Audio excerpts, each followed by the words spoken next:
Está no ar Gente que Fala, o melhor programa de debates do rádio brasileiro. Gente que Fala tem texto e direção geral do jornalista Fausto Camunha. Gente que Fala reúne de segunda a sexta-feira formadores de opinião para discutir as principais notícias do dia. Gente que Fala tem o selo de qualidade APECOM.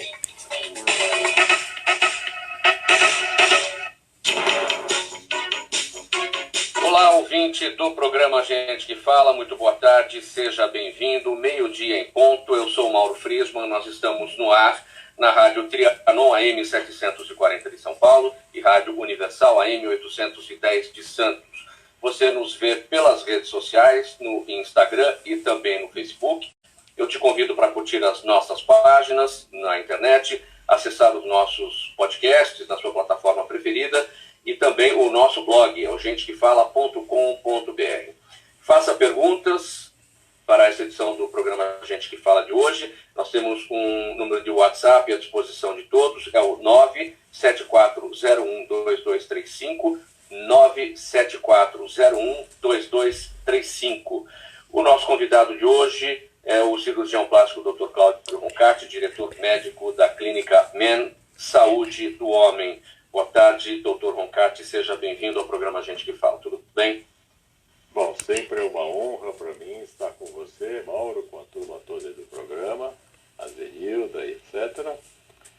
Hoje uma honra quadruplicada, porque estamos a sós, não é? E eu espero em Deus poder ser útil, poder ser informativo, poder ser claro, cristalino, para aqueles que estão nos ouvindo e nos vendo. Muito obrigado mais uma vez pela lembrança do meu nome, viu, Mauro?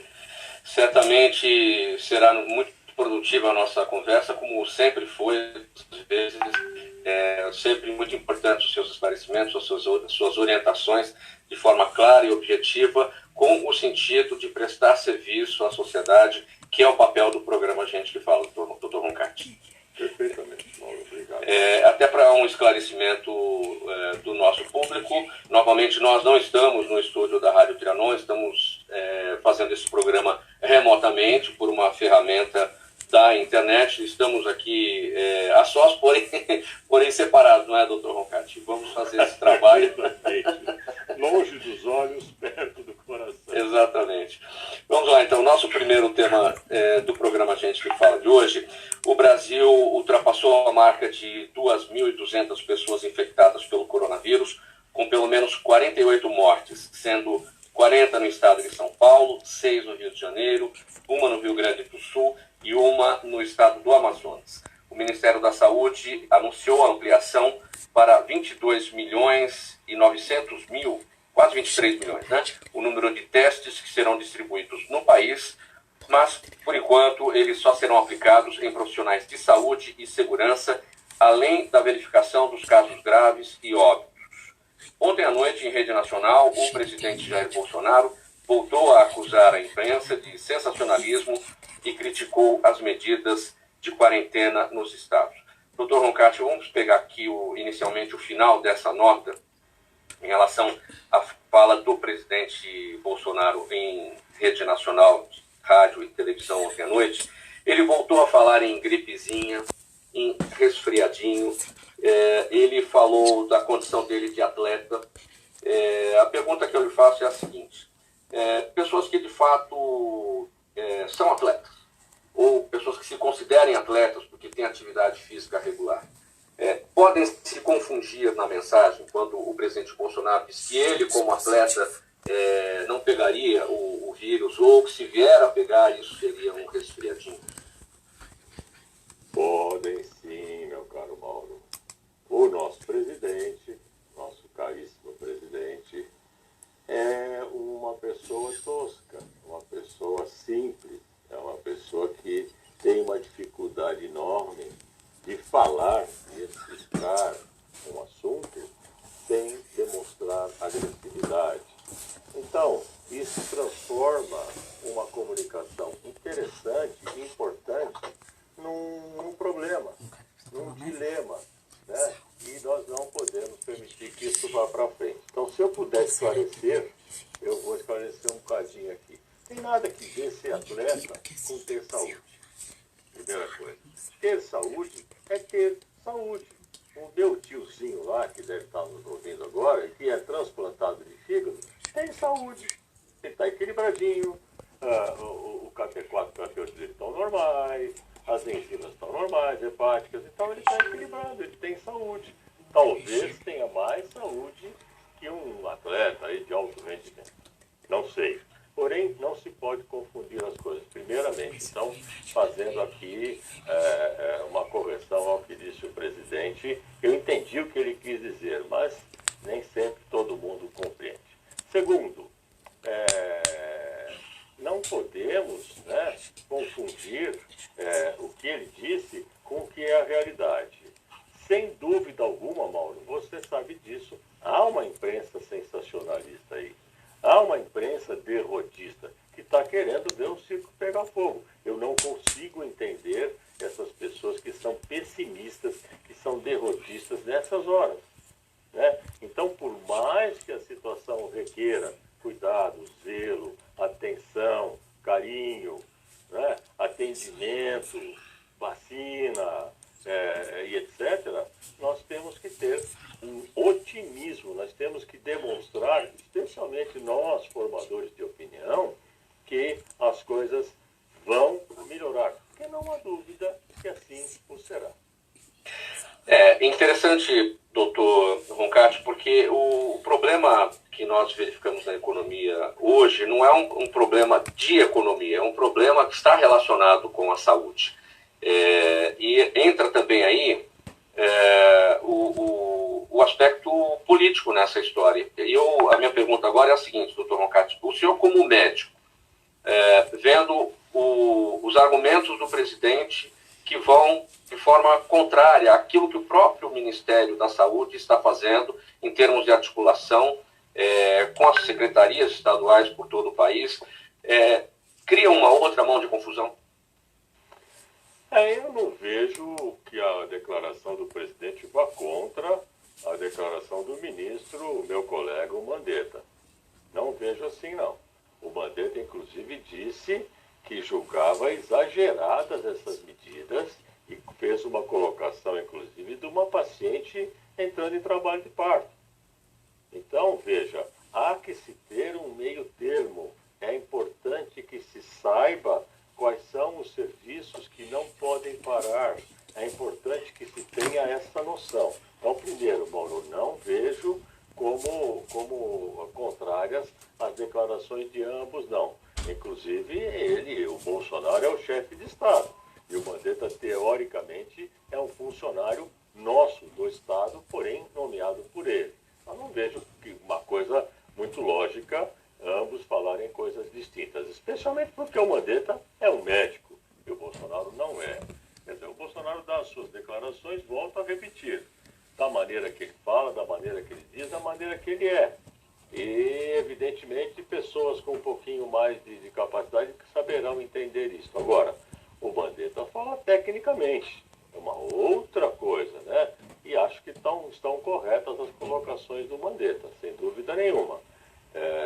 A respeito da possibilidade de se paralisar o país. Quer dizer, esses insumos, essas coisas, coisas importantes, medicamentos, são transportados no Brasil fundamentalmente por estradas, né, por rodovias. Então, como é que nós vamos paralisar rodovias? Há prefeitos aí de determinadas cidades querendo fechar as cidades. Há prefeitos de regiões querendo fechar as regiões, né? Eu não vejo porquê disto. Esta é uma histeria, sim. Esta é uma coisa que muitas das vezes ocorre para quem tem o poder na mão. Por isso, tem que pensar um pouco antes de tomar medidas. Várias medidas já foram revogadas, inclusive aqui no estado de São Paulo, que fechava isso e aquilo, depois observou-se que aquilo não seria possível e seria mais prejudicial do que benéfico. Doutor Roncati, eu vou pedir uma gentileza antes da próxima pergunta, até por conta da ferramenta que a gente está usando aqui para a transmissão do programa Gente que Fala, aqui pela Rádio Trianon e também pela internet. Aproxime-se um pouquinho mais do seu equipamento para que as pessoas Isso, para que as pessoas tenham um pouco mais de clareza da sua fala. Agora, falando aqui sobre o corpo dessa nota, eu destaquei aqui que o Ministério da Saúde anunciou ampliação para 22 milhões e 900 mil o número de testes. São quase 23 milhões. Desse total, 15 milhões são testes SWAB, que são aqueles testes feitos com haste, algodão, e há uma coleta do material. Esfregaço. Um esfregaço, perfeitamente. E os outros 8 milhões são testes de sorologia, a partir do próprio sangue. Qual é o mais eficiente? Dizem que o mais eficiente, os especialistas já destacaram isso, que o de SWAB é mais eficiente, porém ele demora mais tempo para que o resultado fique pronto. O que nós precisamos neste momento para que a gente consiga atender aquilo que a OMS vem falando? Testar, testar e testar. Bom, vamos por partes, para poder realmente, como você disse muito bem no começo, que é uma coisa que eu respeito muito, prestar serviço. Então, primeiro, vamos ver o que é importante. Primeiro, dirigir-se a uma unidade de saúde, uma unidade básica, um hospital, aqueles que apresentem sintomas respiratórios. Uma febre, uma febrícula, uma irritação na garganta, não significa coronavírus. Coronavírus é basicamente um vírus respiratório. Então, esse é fundamental.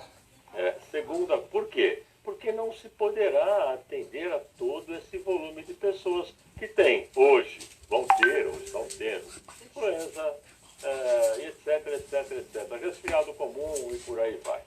Então, é importante que tenha essa noção. Segundo, com relação aos testes, Mauro, devem ser feitos sim. O ideal seria que se fizesse em toda a população. Mas isso é humanamente impossível num país com o tamanho do Brasil. Você vai falar, mas a Itália, não sei o quê. Mas olha o tamanho da Itália, olha o tamanho do Brasil. É um país gigante, né? É um país continental. Então temos que ter essa noção. Então, se nós tivermos um pouco de calma, um pouco de credibilidade nas autoridades de saúde, nós vamos entender que esta conduta de dirigir-se ao hospital apenas num caso que haja realmente uma necessidade vai ajudar muito. Segundo, o esfregaço, o SWAB, vai visualizar o vírus. Então, isto é interessante, né? E é quase que patognomônico, quase que conclusivo de que aquela pessoa está com aquele problema. Já os exames que você falou vão diagnosticar o aumento de algumas enzimas, como o PCR, como o RT-PCR, né, que fala do ácido ribonucleico, que dão uma indicação de uma infecção moderada, de uma infecção leve, de uma infecção grave e de uma sepsis, né, e que poderão, então, determinar a urgência, a emergência de tratamento dessa pessoa. Não sei se respondi a contento, Mauro, mas você me dá o retorno, por favor. Sim, respondeu a contento. Eu vou fazer uma segunda pergunta em relação aos testes de sorologia, que são testes feitos a partir da coleta do sangue do paciente. É esse o teste que precisa de contraprova? O teste que faz a coleta por esfregão ou por SWAB, este não precisa de contraprova? Perfeitamente. Mesmo o esfregaço, você há que admitir que num período de incubação, eu não tenho ainda evidências da doença. E poderei ter um SWAB e até um teste sorológico negativo, né? Então, essa comprovação deve ser feita por quê? Porque muitas vezes essa antecipação, dependendo da importância daquela pessoa, dependendo do cargo que ocupa, ela é feita assodadamente. E aí você precisa repetir, para quê? Para você mesmo corrigir a tua falha de ter feito o teste, de ter feito tanto o SWAB quanto o sorológico, num momento em que ainda não havia condição de se fazer um diagnóstico, né? Eu nunca me esqueço uma ocasião em que eu estava de plantão num hospital lá em São José dos Campos, e uma senhora veio com uma criança com um quadro quadro assim, escarrado, típico, clássico de sarampo. Então eu examinei e vi o sinal de Koplik na mucosa oral da criança, vi aquele exantema e falei, olha, o seu filhinho está com sarampo, minha senhora. E ela disse para mim, mas que coisa, não é? O senhor nem pediatra é e está me dizendo que meu filho está com sarampo. Na terça-feira eu vim aqui com o doutor fulano e ele não soube dizer que era sarampo. E então eu disse a essa senhora, minha caríssima, na terça-feira nem Jesus Cristo conseguiria fazer o diagnóstico de sarampo no seu filho, porque não havia esses sinais que hoje estou vendo. Então, não sei se estou respondendo com esse paralelo, Mauro, mas o que eu quero dizer é o seguinte, haverá um momento em que o diagnóstico clínico será primordial. E haverá outros momentos em que o diagnóstico ou do suave ou sorológico é importante para eu colocar aquele caso no volume, no número de casos existentes. Porque o diagnóstico clínico será feito nos casos mais graves, sem dúvida alguma, né? O exame confirmará. Mas aqueles casos mais leves, aqueles casos que não apresentam um quadro tão grave, será feito o diagnóstico pelo suave, pelo exame sorológico e pela confirmação desses, a fim de que eu tenha uma estatística confiável. Está claro, doutor Roncati. Vamos caminhando aqui nos nossos temas. Olha, gente, há 100 anos, um pouco mais do que isso, o mundo ainda se recuperava da Primeira Guerra Mundial quando teve que enfrentar algo ainda mais mortal. Foi a pandemia da gripe espanhola. Estima-se que entre 50 milhões e 100 milhões de pessoas, o equivalente à época a um quarto da população mundial, tenha morrido de gripe espanhola. Isso foi entre 1918 e 1920, ou seja, há um século um pouco mais do que isso. Doutor Cláudio Roncati, o que a gente aprendeu com a gripe espanhola, além da receita da caipirinha? Muito boa pergunta novamente. Olha, aqui no Brasil aprendemos muito, né? Depois da gripe espanhola, o governo percebeu que não tínhamos condições de leitos públicos, tampouco privados, para atender uma epidemia como aquela. O que o mundo aprendeu com a gripe espanhola? O mundo aprendeu o seguinte, os vírus não voam, não tomam avião, não andam, mas as pessoas sim, né? E essas pessoas transmitem vírus para os outros, vírus, bactérias, etc. Ora, então o que fazer? O que fazer é isso, buscar métodos de imunização, buscar ter saúde para que a tua imunidade pessoal faça o trabalho que tem que fazer quando você se expuser a um vírus, a uma bactéria. E, fundamentalmente, entender, né? Nós temos que entender, Mauro, a população, nós, os governantes, têm que entender. Hoje nós temos uma epidemia de influenza, de H1N1 no Brasil, como foi a gripe espanhola? Não, mas nós temos um quadro endêmico, isto é um problema de saúde que está lá. As autoridades de saúde pública estão de olho nele. Então, nós temos lá um número X de casos todo mês, do próprio H1N1. Ótimo. Chegou no mês de maio, as autoridades observam que está havendo um aumento desse número de casos. Opa, o que é que está ocorrendo? Então, será que a vacina não está sendo eficaz? Será que é uma coisa localizada ali naquela região? Será que está havendo uma epidemia nova? Então, corre atrás e vai ver. O H1N1 é muito conhecido. Isso que você falou foi em 1918. E certamente não havia sido a primeira manifestação dele no mundo. Já com o corona, temos uma outra realidade. Novo, relativamente desconhecido. O máximo que ocorreu foi a SARS, aí em 2002, né? Que é a síndrome respiratória aguda, que foi de corona, né? E que matou 8 mil pessoas aí no mundo, se não me falha. Então, acho que aprendemos muito e ainda temos muito a aprender. Mas todas essas epidemias tornar-se-ão endêmicas, ficarão por aí entre nós, né? Veio do macaco, veio do morcego, veio do camelo,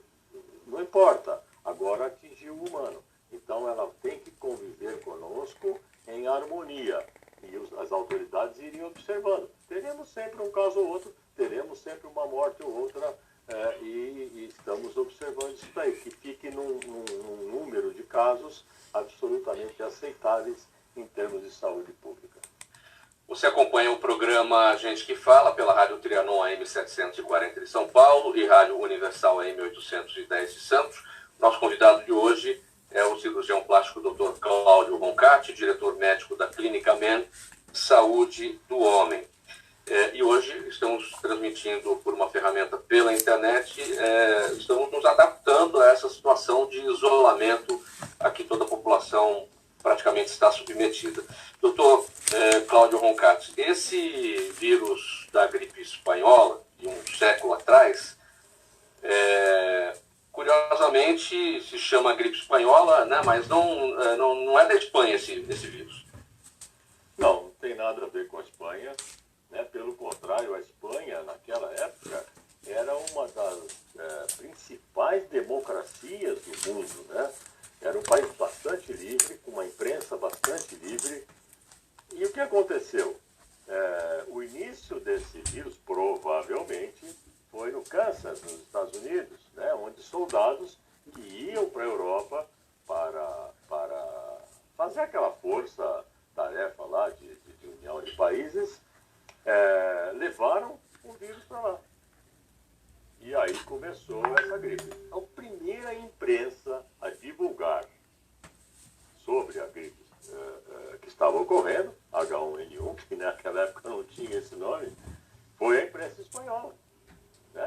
Que era uma imprensa livre. Para você ter a ideia, um país democrático como são os Estados Unidos, né? E sempre foram, teve a primeira vez na vida uma liberdade de imprensa abalada. Eles proibiram que a imprensa divulgasse qualquer coisa sobre a gripe. E a Espanha continuou divulgando. Então, naquela época chamou-se de gripe espanhola de uma maneira pejorativa, né? Para dizer, olha, eles estão falando aquilo, mas não é verdade. Mas depois que aconteceu 50 a 100 milhões de pessoas, um terço da população mundial da época, falecerem, foi atingida mais da metade da população mundial. Então, aí viu-se que a imprensa espanhola estava certa, e hoje ninguém liga para esse termo gripe espanhola, porque realmente sabe-se a origem correta dessa pandemia de 1918. E é uma forma tão pejorativa, né, de tratamento naquela época, como também a forma pejorativa com o qual o presidente Trump trata o coronavírus, chamando de vírus chinês. Não tenha dúvida, não tenha dúvida. Pode até não querer dar a impressão de ser pejorativo, mas como foi naquela época com relação à gripe espanhola. Depois teve que engolir, né? Que não tinha nada de gripe espanhola e que os espanhóis, assim, estavam fazendo um bem para a humanidade, né? Avisando, está acontecendo uma pandemia aí, um negócio grave aí, que parece uma gripe, mas não é não, hein? Vai matar a gente. E aí todo mundo teve que se render para essa imprensa livre, para esse país livre, que na época era a Espanha. Doutor Cláudio Roncati, eu gostaria que o senhor estabelecesse a diferença, porque a gripe espanhola era o influenza, que nós conhecemos até hoje, e esse vírus atacava especialmente os mais jovens. Porém, o novo coronavírus que nós estamos vendo agora, ataca os mais velhos. O que é determinante para que cada vírus tenha a sua forma de ataque? Rapaz, você faz umas perguntas, eu vou te dizer, viu? Quem bolou essas perguntas é muito inteligente, né? Espero que não seja saia justa. Não é de maneira alguma. De maneira alguma. Me sinto muito bem sempre que estou com você, com o pessoal aí do Gente que Fala. Pelo contrário. Mas é uma pergunta inteligente demais. E eu estou te falando isso, fazendo essa colocação, porque não tem resposta a isso, não é? E claro, eu não sou um infectologista, mas eu vou responder baseado nos meus conhecimentos, naquilo que li e que sei. Por exemplo, tuberculose. O que aconteceu com a tuberculose? Tivemos uma epidemia, tivemos casos, morreu muita gente. Hoje a tuberculose é endêmica no mundo. É a doença que mais mata no mundo hoje. É a tuberculose. Então, o que se observou depois de um certo tempo? Bom, ocorre mais em pessoas de pele de cor negra, ocorre mais em pessoas de idade jovem, ocorre mais em pessoas com algum problema respiratório, tipo DPOC, essas coisas. Enfim, criou-se um quadro, né, epidemiológico da tuberculose. Mas ela existe há mais de um século no mundo. Então, é uma doença totalmente conhecida. Eu poderia te responder, Mauro, tranquilamente a tuberculose vai atacar aqui e ali. E outra coisa, sabe-se hoje que não tem tuberculose quem quer, tem quem pode. Isto é, há que ter lá um cromossomo lá especial que te faz menos imune, para dizer assim, a essa doença. Muito bem, tudo isso adquiriu-se de que maneira? Estudando uma doença que ainda hoje é a que mais mata no mundo. Ora, quando é que nós vamos adquirir esse conhecimento com relação ao coronavírus? Não sei. Né? Acredito que o Brasil está muito bem afinado com as condições de fazer um estudo sério, fazer um estudo bom e prestar essas informações junto com outros países para que se passe a conhecer um pouco mais da epidemiologia, da transmissibilidade, da morbidade, da forma de transmissão. Será que é só através das gotículas de flúor? Eu estou falando assim porque tem um trema no U, é o flúor, que são essas gotículas que eu estou lançando agora aqui sobre o meu celular e o meu computador, que também estou isolado aqui, apesar de não estar, né? Aqui cabe, se você me permitir, um parênteses, né? Nós, profissionais da saúde, eu, meu filho, minha filha que está se formando e outros tantos, a minha nora, a minha enteada, não estamos isolados, estamos em quarentena de maneira alguma, nós precisamos trabalhar. Né? E muitos fazendo um trabalho absolutamente necessário. Né? Então, tenho visto aí, li hoje no Estadão, por exemplo, que alguns profissionais da saúde estão sendo hostilizados em transporte público. Acho isso um verdadeiro absurdo. Tipo, você não entra aqui, senão você você vai passar vírus para a gente, vai passar doença para a gente, sai doença. Inclusive com palavras e muitas das vezes com agressões físicas. Então, fecha esse parênteses e fica aqui a minha contestação e a minha visão de um absurdo que é isso pela população. Porque nós é que temos que enfrentar. E aqui, Mauro, não tem 60, 70, 50, 40, 30 anos. Tem um sujeito competente, como o Davi Witt, que tem a idade que tem e está com o coronavírus.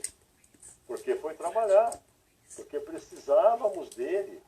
Né? E tem aí o general Heleno aí com 80 anos que está com o coronavírus, que precisou trabalhar.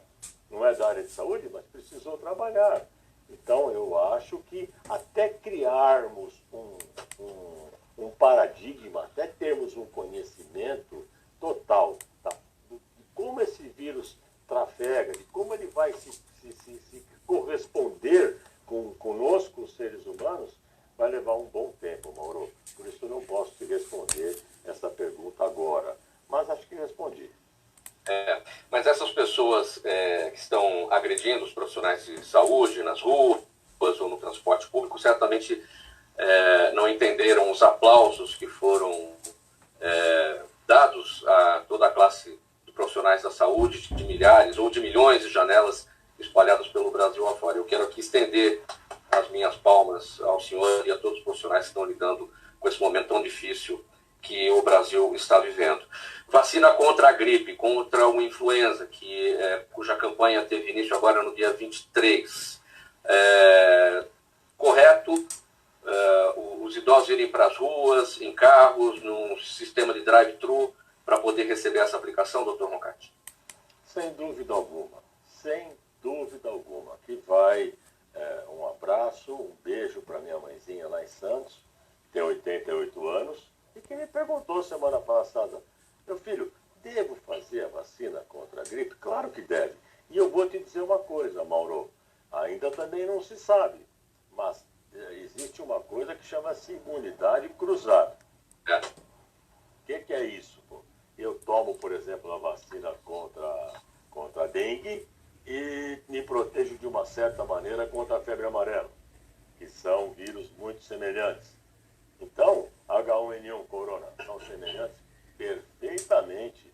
Se você vir o quadro do H1N1 na gripe espanhola ou hoje, você vai perceber que é muito semelhante. Você vai perceber que morre-se problemas pulmonares, problemas respiratórios, tanto com um quanto com o outro. Então, tomar a vacina contra a gripe, por favor, tomem.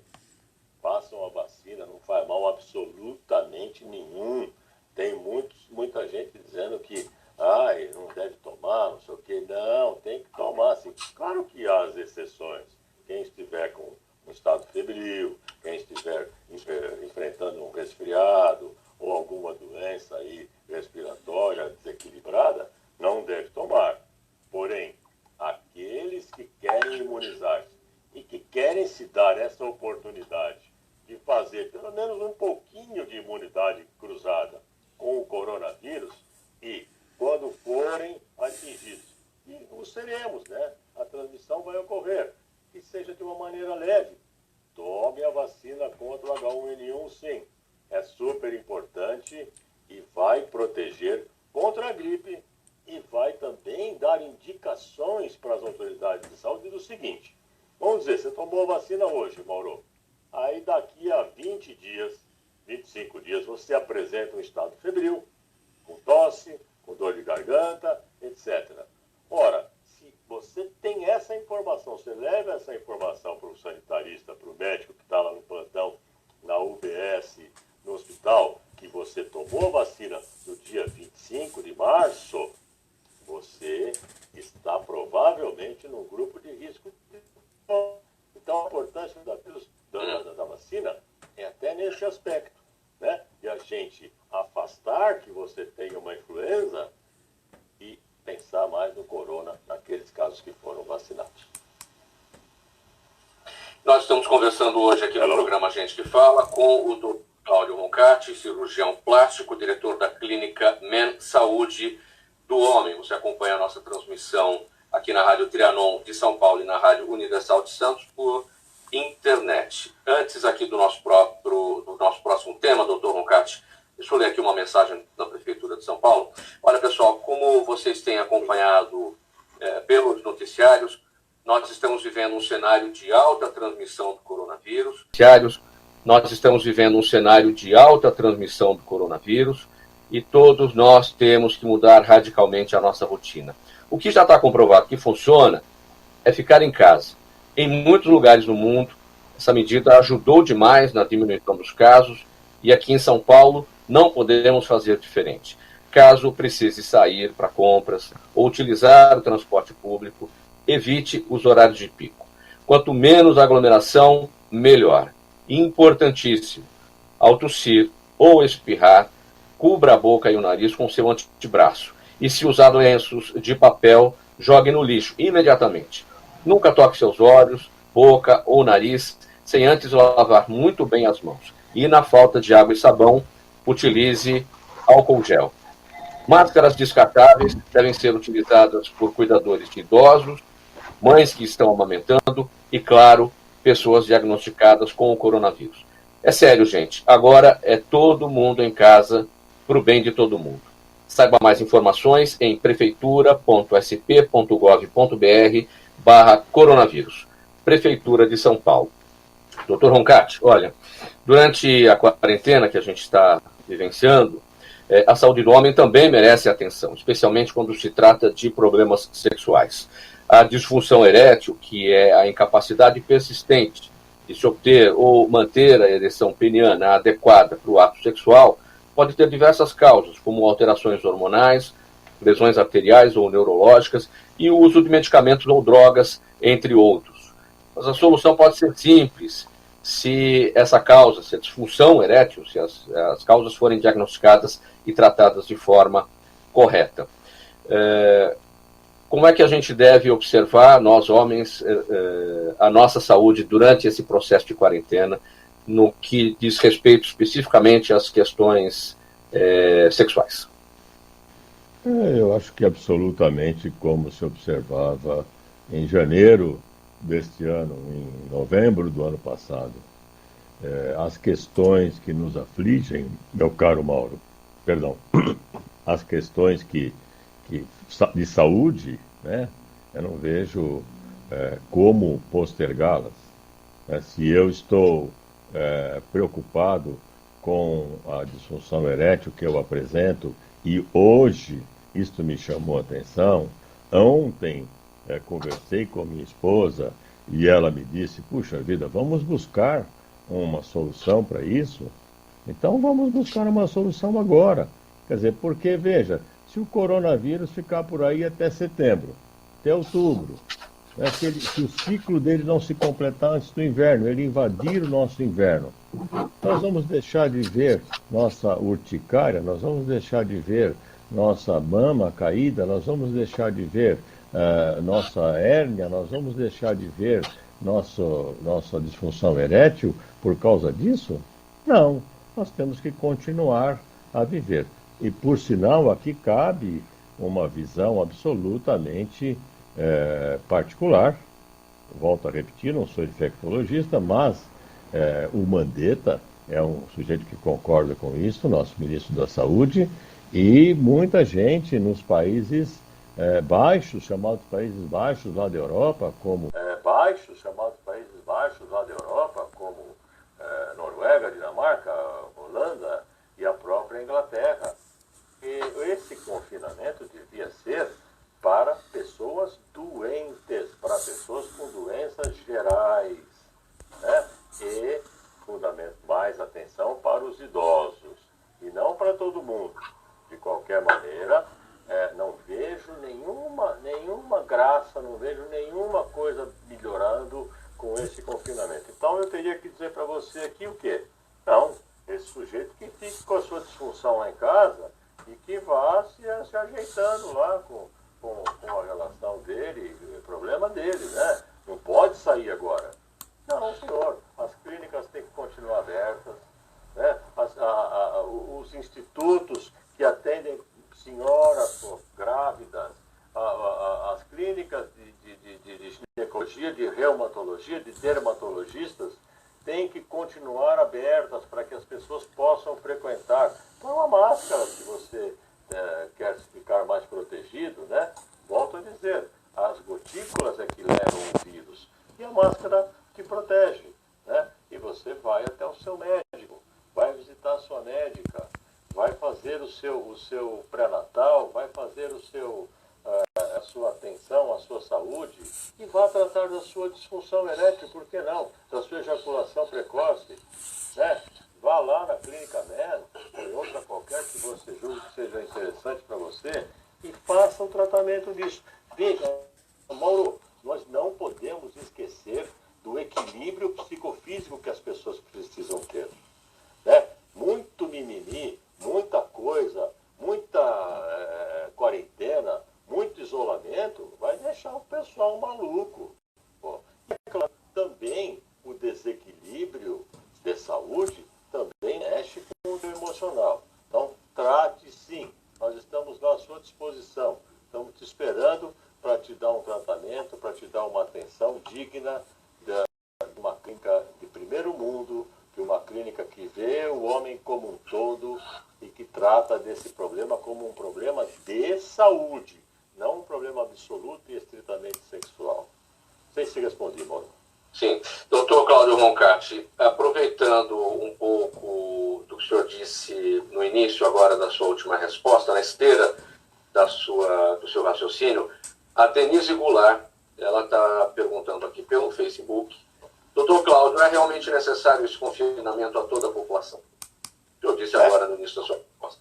Acabei de responder. Eu gostaria de ler para você aqui, né, o que diz o que eu tirei da Organização Mundial de Saúde sobre o coronavírus, não sobre o Covid-19, mas sobre o coronavírus em geral, né? Causa infecções, doenças respiratórias leves, a moderadas, semelhantes a um resfriado comum. Então, este Covid-19, ele veio de uma maneira um pouquinho diferente, um pouquinho mais agressiva. Mas nós vamos adquirir imunidade ao Covid, viu, Denise? Não tenha dúvida. O ser humano, o nosso organismo, ele não é perfeito. O único perfeito está lá no céu para aqueles que acreditam em Deus. Eu acredito. Agora, o nosso organismo é quase perfeito. Então, nós temos um sistema imunológico, cada um de nós, eu, a senhora que está perguntando, aqueles que nos estão ouvindo, que nos defende. Né? E nós temos que acreditar nisso, contar com isso, porque nós, muito provavelmente eu, não sei se já não fui, né, Mauro?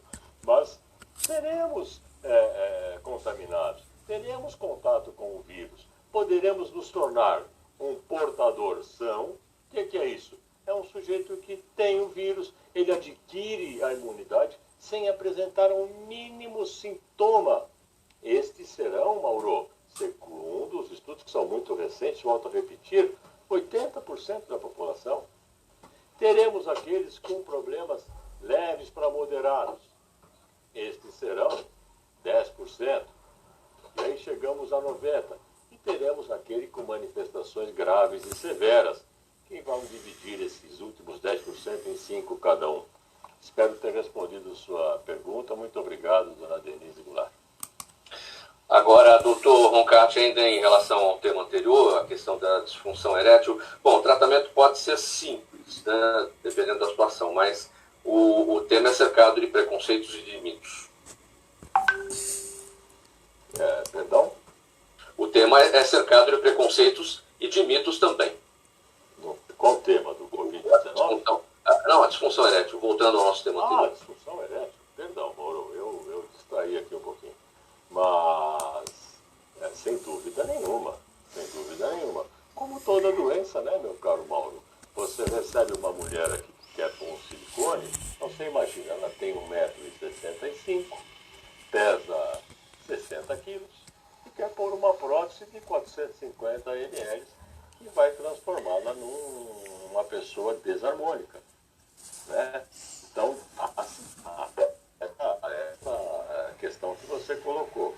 No caso das disfunções eréteis, no caso das ejaculações precoces, elas causam um descontentamento enorme no homem. Mauro, infelizmente, ainda dia chegará que a nossa educação não mais será machista, mas ainda é machista. E este cidadão, quando ele tem a primeira vez que ele não comparece, que ele tem a disfunção erétil dele, ele se atira de um banquinho. Entendeu? Ele entra em estado de parafuso. Ele fala, meu Deus do céu, o que está acontecendo comigo? E eu vou te dizer, hein, a estatística é a seguinte, 45% daqueles com 40 anos de idade. E muitas das vezes, esta simples disfunção aí da primeira vez não significa nenhum problema grave de saúde, significa um estado, né? E aí engloba, e esse nosso programa é muito interessante, porque eu gostaria de passar para os nossos ouvintes e espectadores esta visão da saúde. Quer dizer, quem tem saúde geral, gente, tem saúde mental, tem saúde cardíaca, tem saúde imunológica e tem saúde sexual. Então, esta visão é absolutamente fundamental. Esse sujeito, quando ele começa a desequilibrar, por isso que eu disse, procure agora. Para qualquer doença, o médico não pode fechar a clínica, não. Então, vai procurar. Por quê? Porque esse desequilíbrio vai gerar outras coisas, né, que vão desequilibrar outras áreas, transformando esse sujeito num refém do seu psique, num refém do seu estado emocional. E aí pode piorar bastante as coisas. E no caso da cirurgia plástica, doutor Roncati, que é a sua especialidade, dá para aproveitar a quarentena para fazer o procedimento ou não é o momento adequado, em razão de que as pessoas que passam por cirurgias poderiam estar vulneráveis ao vírus?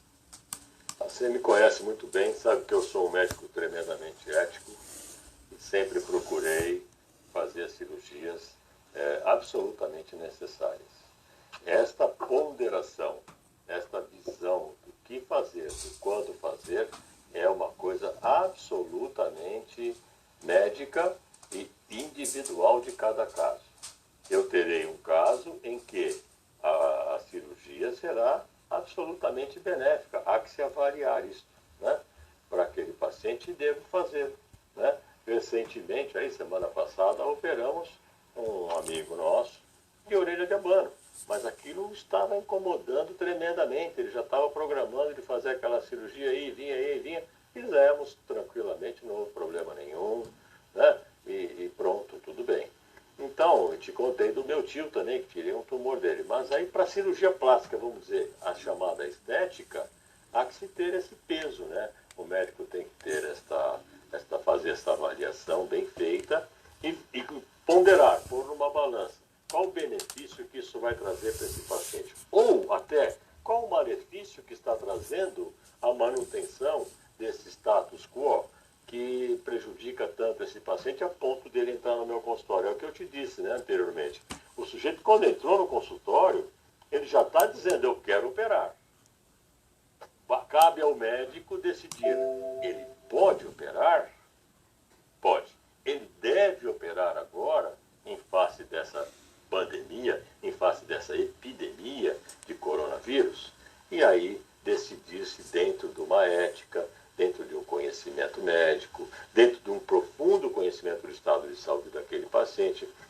Basicamente, Mauro, para que as pessoas que nos estão assistindo entendam, um paciente que esteja, claro, salvo uma necessidade, abre-se aqui um parênteses, das autoridades, né, de preservar hospitais, preservar centro cirúrgico, porque o número de casos aumentou enormemente, aí não se opera ninguém, paciência. Em termos de cirurgia eletiva, cirurgia que pode esperar, né?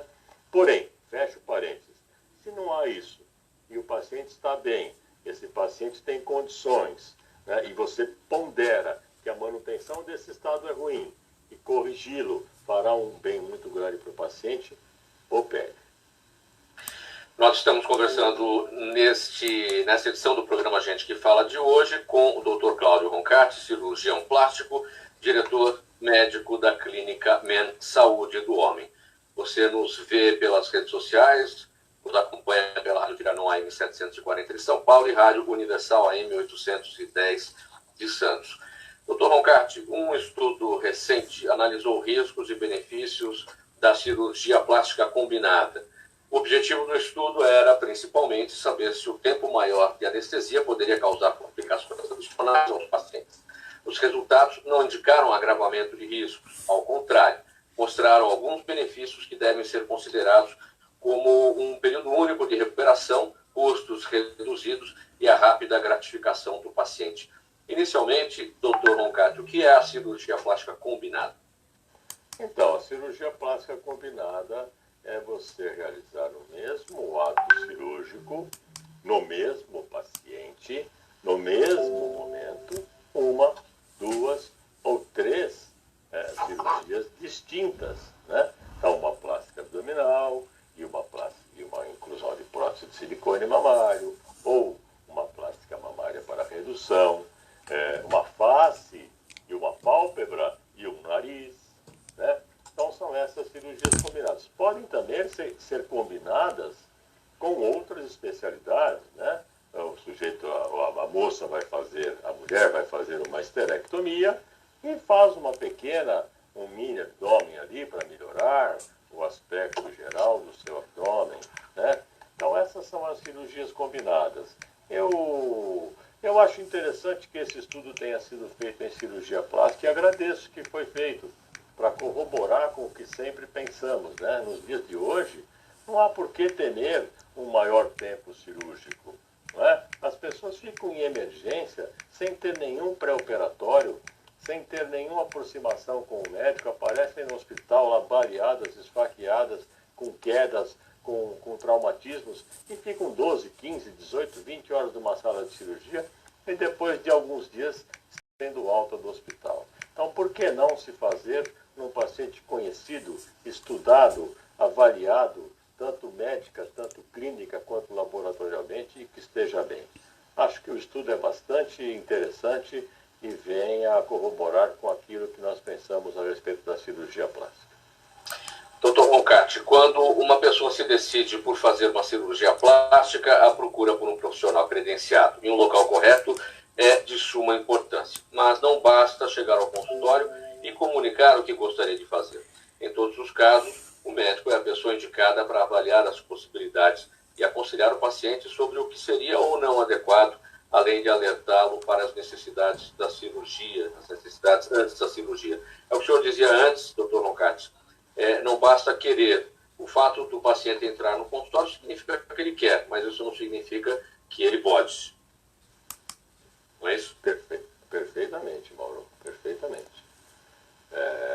A vida, ela nos traz momentos, né? A dinâmica que você tem hoje, né, de idade, a dinâmica que você tem hoje de higiene, a dinâmica que você tem hoje de movimentação, propriamente dita, a dinâmica que você tem hoje de saúde, ela é absolutamente dinâmica.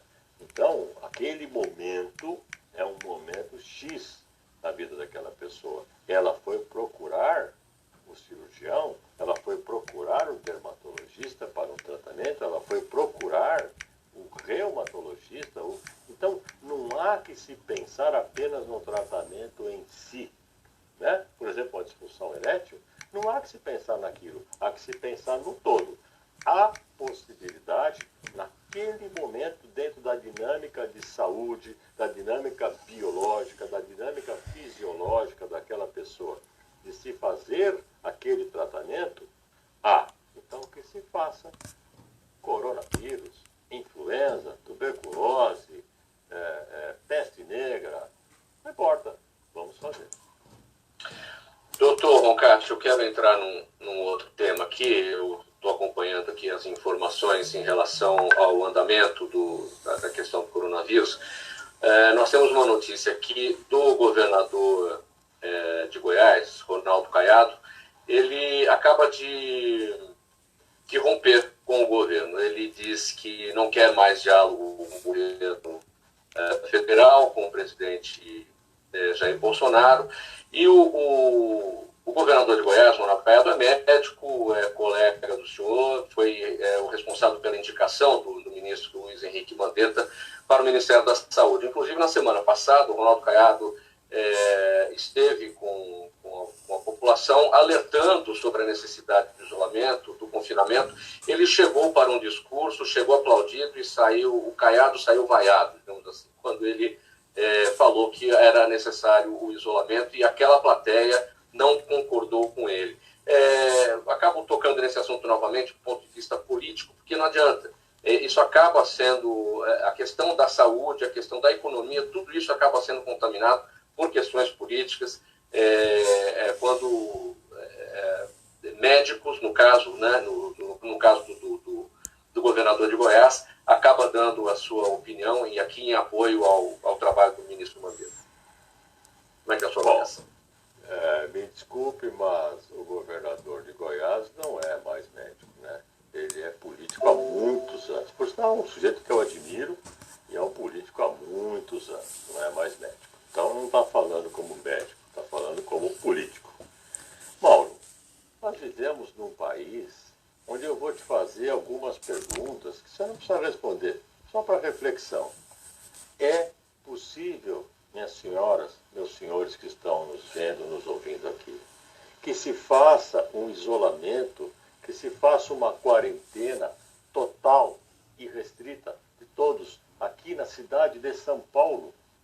É possível isso? É possível que nós tenhamos 100% de pessoas isoladas? É possível que nós consigamos isolar os casos que deu positivo o coronavírus?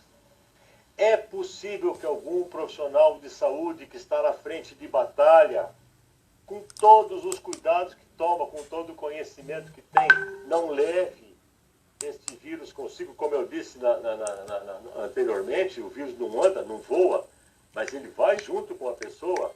para sua família, para aqueles que convivem com ele. Então, meditem, pensem, reflitam sobre isso. E aí vocês vão entender que há um aproveitamento, não estou falando especificamente do Ronaldo Caiado, de ninguém. Mas, Mauro, vivemos num país em que não se pensa em primeiro lugar na dignidade, não se pensa em primeiro lugar no ser humano, na saúde. Eu preciso dar uma informação clara, cristalina. A minha posição é uma posição de formador de opinião. Pensa-se no oportunismo político, pensa-se em aproveitar aquilo. Você está vendo aí hoje pessoas que só se elegeram porque colaram no Bolsonaro. E eu não sou bolsonarista, nem sou direitista, nem esquerdista, nem nada. Eu sou um homem que raciocino quando vou votar. Agora, eu leio também e me informo. Pessoas que colaram no Bolsonaro, se elegeram por causa disso e que hoje estão contra. Será que os congressistas estão contentes de não ter mais o toma lá, tá cá? Será que não há alguém querendo aproveitar-se, apesar da situação ser uma situação de saúde grave, que precisa ser encarada com ponderação, que precisaríamos de uma união nacional, esses governadores, esses prefeitos, que se dane que é de outra facção política, não tem problema. Agora vai ficar respeitando o que está mandando alguém lá de trás para que você faça e você é um títere? Não, vamos nos unir. Vamos nos unir de fato, de coração, porque, veja, é o governador de um estado importantíssimo como Goiás. Rompeu com o governo federal. Por quê? Qual o motivo? Né? Então, temos que nos unir, temos que ter essa noção do todo. Daqui a pouco, ele mesmo poderá contrair o vírus. Então, não vejo esses rompimentos, não vejo essas discussões, essas briguinhas, porque isso e aquilo, um vai fechar isso, outro não vai fechar aquilo, outro, como coisas favoráveis, como coisas benéficas para a população. Vejo sim como coisas que vão atrapalhar o desenvolvimento, o desenrolar político desta... Porque você sabe que sem política não se faz nada, né, Mauro? Então, o desenrolar político desta crise de saúde vai ser prejudicado com esses afastamentos, essas briguinhas, essa hipervalorização do ego, né? Que deveria ser esquecido neste momento. Meu caro Mauro, falo isso do fundo do meu coração. Doutor Roncati, haverá um divisor de águas para a medicina após essa pandemia? Não tenha menor dúvida, meu caríssimo e inteligentíssimo Mauro. Mas não tenha a menor dúvida que haverá esse divisor de águas. Já está havendo. Você que é um jornalista emérito, que frequenta as redes sociais, está vendo por aí opiniões de médicos cá e acolá, alguns corroborando com isso, outros com aquilo. Por quê? Porque não se tem ainda um conhecimento precípio, um conhecimento específico, né, deste vírus. Então, o sujeito não pode ser sectário numa hora dessa. Ele tem que ser absolutamente cosmopolitano, absolutamente aberto, absolutamente franco, né? E isto vai gerar, a maioria de nós seremos, sem dúvida nenhuma, dignos, éticos, né, e francos. Isto vai gerar um conhecimento maior e, sem dúvida nenhuma, estabelecerá esse divisor de águas que você falou, que eu espero seja benéfico para a coletividade como um todo. E espero de coração que acabe com essa divisão boba que tem aí, né? Eu torço para um, eu torço para o outro, então quem não torce para mim, eu não admito que fale. Aprendam com Descartes, né? Que dizia o seguinte: olha, eu sou frontalmente contrário à sua opinião sobre este assunto, mas lutarei com todas as minhas forças para que você continue podendo emitir a sua opinião. Afinal, ele pensava, logo existia, não é, doutor Roncati? Perfeitamente.